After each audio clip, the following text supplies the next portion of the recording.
আমরা মনে করি যে মানুষ মাত্রই আদম বা আদম সন্তান, কিন্তু আল্লাহ বলেছেন আদম হচ্ছে আল্লাহর খলিফা, অর্থাৎ প্রতিনিধি। তো যিনি প্রতিনিধিত্ব করেন তিনি হচ্ছেন আদম। আর প্রতিনিধিত্ব কার করেন? আল্লাহর। আল্লাহর প্রতিনিধিত্ব যে করে তার নিজের বলে কিছু থাকে না। তিনি সকল কিছু চিন্তা করেন, বলেন এবং কর্ম করেন সব আল্লাহর বেঁধে দেওয়া নির্দেশিত আদেশে। তা না হলে তিনি প্রতিনিধি থাকেন না। তো সেই প্রতিনিধিত্ব করবেন কে? আদম। তাহলে মানুষের সাথে আদমের মূল পার্থক্যই হচ্ছে আদম আল্লাহর প্রতিনিধি আর মানুষ হচ্ছে সাধারণ জীব। এই প্রতিনিধিত্ব করার জন্য আল্লাহ আদম সৃষ্টি করলেন, এবং এই আদম কোনো ব্যক্তির নাম নয়, পৃথিবীর প্রথম মানুষও নয়। মানুষের মধ্যে আল্লাহ প্রতিনিধি হিসেবে যাকে পাঠালেন তিনি হচ্ছেন আদম। যেমন মানুষের মধ্যে আল্লাহ রসুল পাঠান, রসুল কোনো ব্যক্তির নাম নয়। মানুষের মধ্যে আল্লাহ নবী পাঠান, নবী কোনো ব্যক্তির নাম নয়। এগুলো এক একটা চরিত্র, এক একটা প্রতিনিধিত্ব, এক একটা আল্লাহর রিসালাত বহনকারী দায়িত্ব। হ্যাঁ, নির্দিষ্ট ব্যক্তির মধ্যেই এই প্রতিনিধিত্ব আসে, তাই আমরা মনে করি ওই ব্যক্তিটাই রসুল বা ওই ব্যক্তিটাই নবী, কিন্তু তা নয়। নবী আর রসুল এবং আদম এগুলো সব আল্লাহর প্রতিনিধিত্বের এক একটা দায়িত্বের নাম। তাই আদম হচ্ছে পৃথিবীর দায়িত্বপ্রাপ্ত মানুষের মধ্যে প্রথম আল্লাহর প্রতিনিধিত্বকারী, যার নাম হয় আদম। এবং সেই আদমের মধ্যে আল্লাহ রুহ ফুৎকার করেন।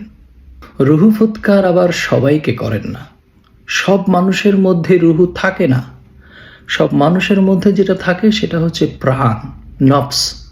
আর রুহু প্রদান করেন কেবল তাকে যার উপর আল্লাহ খুশি হন। খুশি কার উপরে হন? যিনি এই নফসে আম্মারা থেকে নফসে লওয়ামা, নফসে লওয়ামা থেকে নফসে মুতমাইন্না, এবং নফসে মুতমাইন্না থেকে তারপরে মুলহেমা রহমান এগুলো হন। তো নফসে মুতমাইন্না হবার পর আল্লাহ রুহ ফুৎকার করেন। তো এই নফস, রুহু এগুলোর পার্থক্য আমাদের বুঝতে হবে। একই সাথে মানুষ এবং আদমের পার্থক্য বুঝতে হবে। আমরা মনে করি পৃথিবীর প্রথম মানুষই আদম, এবং তার থেকে যত সৃষ্টি হয়েছে সব হচ্ছে আদম সন্তান। আসলে আল্লাহ তা বলেন নাই। আল্লাহ বলেছেন আমি প্রতিনিধি পাঠাবো, এবং ফেরেশতারা তখন বললেন যে কেন পাঠাবেন? তারা মারামারি কাটাকাটি করবে।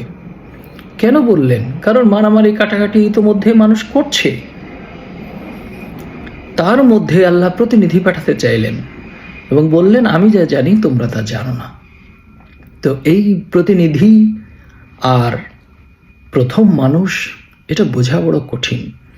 আল্লাহ বললেন ইয়া আইয়ুহান নাসু তাকু রাব্বাকুম আল্লাযী খলাকাকুম মিন নাফসিন ওয়াহিদাতিন ওয়া খলাকা মিনহা যাওজাহা ওয়া বাসসা মিনহুমা রিজালান কাসীরান ওয়া নিসা। আল্লাহ বলছেন হে মানুষ, তোমাদের সকলকে আমি এক নফস হইতে সৃষ্টি করেছি। মিন নাফসিন ওয়াহিদাতিন, এক নফস হইতে সকল নফসের সৃষ্টি করা হয়েছে। এক সত্তা হতে সকল সত্তার সৃষ্টি করা হয়েছে। তো এই এক নফস কি শুধু মানুষের? নফস সকল প্রাণীর আছে, সকল প্রাণীর।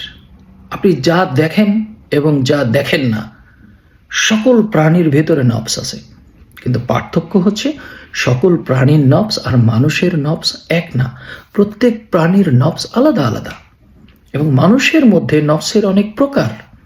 নফসে আম্মারা, নফসে লওয়ামা, নফসে মুতমাইন্না, এরকম প্রকার করা হয়েছে। এই প্রকার ভেদের মধ্যে মানুষকে তার কর্মের মাধ্যমে অতিক্রম করতে হয় ধাপগুলো।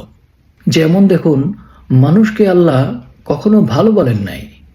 বলেছেন মানুষ অকৃতজ্ঞ, মানুষ স্বার্থপর, মানুষ লোভী, মানুষ হিংস্র, মানুষ বাকবিতণ্ডাকারী, মানুষ হচ্ছে সত্য অস্বীকারী, মানুষ হচ্ছে অধিকাংশই পথভ্রষ্ট, অধিকাংশ মানুষ হচ্ছে গোয়ার, অধিকাংশ মানুষ হচ্ছে চেতনাহীন, মানুষ হচ্ছে পশুর চেয়ে নিকৃষ্ট, এই সংজ্ঞায় সংজ্ঞায়িত করেছেন। মানুষ ক্ষতিগ্রস্ত। তো এই মানুষকে তার সৎকর্মের মধ্যে দিয়ে উত্তীর্ণ হতে হয় নফসে মুতমাইন্নায়। আর নফসে মুতমাইন্নার অধিকারী হলে আল্লাহ তখন তার ভিতরে রুহু ফুৎকার করেন, আর এই রুহু ফুৎকার করলেই সে হয় আদম। এই হচ্ছে বেসিক জিনিস। এটা জানলে আমরা তখন বুঝব যে আদমকে সেজদা কেন করতে বলেছেন আল্লাহ। ওই যে রুহু হচ্ছে আল্লাহর আদেশ, স্বয়ং আল্লাহর বিশেষ ক্ষমতা। এই বিশেষ ক্ষমতা, আল্লাহর আদেশ, আল্লাহর প্রতিনিধিত্ব করে। তাই আল্লাহর আদেশকেই সেজদা দিতে হয়। সেই আল্লাহর আদেশ থাকে কোথায়? আদমের মধ্যে। তো আদম রূপে মানুষের সামনে আমরা যে সেজদা দিচ্ছি, এটা আসলে রুহকে, আল্লাহর আদেশকে, আল্লাহর প্রতিনিধিত্বকে, কোনো মানুষকে নয়। এই ব্যাপারটা যারা জ্ঞানী তারা বুঝতে পারবেন, আর মূর্খরা তর্ক করবেন। ধন্যবাদ।